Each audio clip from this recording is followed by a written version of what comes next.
Hello everybody, আমার মোমোর দোকানের প্রিপারেশন চলছে। ইনি হচ্ছে পিন্টুদা, যিনি আমাকে খুব হেল্প করছে। এখন এখানে ইলেকট্রিক কানেকশানের কাজ চলছে। এই হচ্ছে লাইট, যেটা আমি আমার গাড়িতে লাগাবো। বাই দ্য ওয়ে, আমি আপনাকে জানাই যে এটা কোনো দোকান না, আমি আমার গাড়িটাকেই দোকান হিসেবে ইউজ করব। মোমোর জন্য পেঁয়াজ একদম কেটে রেডি।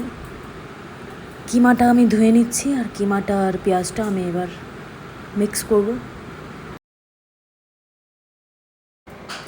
এবার আটাগুলোকে বেলে তার মধ্যে কিমাগুলো দিয়ে দেবো। এদিকে টমেটো আর শুকনো লঙ্কা আচারের জন্য রেডি। আমি আমার মাসির মেয়েকে দায়িত্ব দিয়েছিলাম যাতে আমার ভিডিওটা ভালো করে দেয়, যাতে ভিউয়ার্সরা দেখতে পারে যে মোমোটা কিভাবে তৈরি হচ্ছে। তো এখানে কিমাগুলো আমি আটার মধ্যে দিয়ে এটাকে একটা শেপ দিচ্ছি, মোমোর শেপ।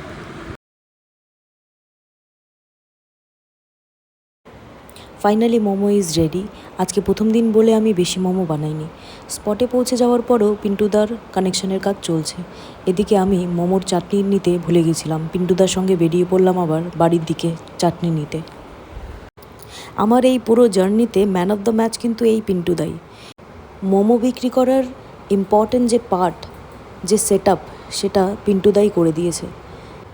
আশেপাশে লোকদের সাথে কথা বলে ইলেকট্রিক কানেকশানের পুরো ব্যাপারটা ইনিই দেখেছেন। প্রথম দিকে আমি ভয় পেয়ে গেছিলাম এটা ভেবে যে লোকজন হয়তো আসছেন না, কিন্তু 8টার পরের দিকে এমন ভিড় আসে যে আমার একার পক্ষে সামলানো মুশকিল হয়ে যায়।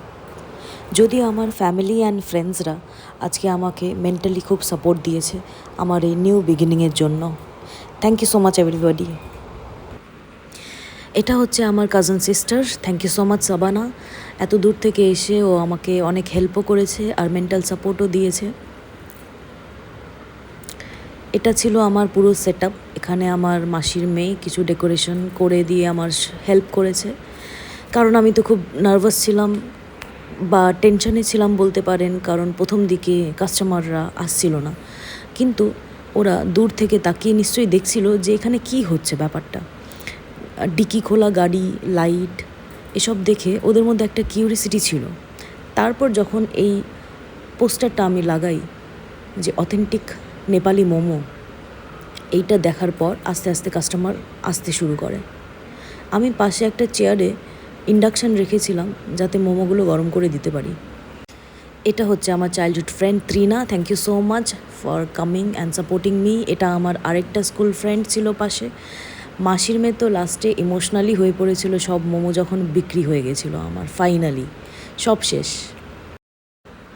সব থেকে ইম্পর্টেন্ট ব্যক্তি বিহাইন্ড দ্য ক্যামেরা যিনি ছিলেন, তার নাম না বললে এই ভিডিওটা ইনকমপ্লিট। সেটা হচ্ছে বাপ্পাদিত্যদা। থ্যাংক ইউ সো মাচ আমার পাশে থাকার জন্য, আমাকে জায়গা করে দেওয়ার জন্য। আপনাদের আশীর্বাদ আর ভালোবাসার থাকলে আবার দেখা হচ্ছে next Sunday. Thank you so much everybody.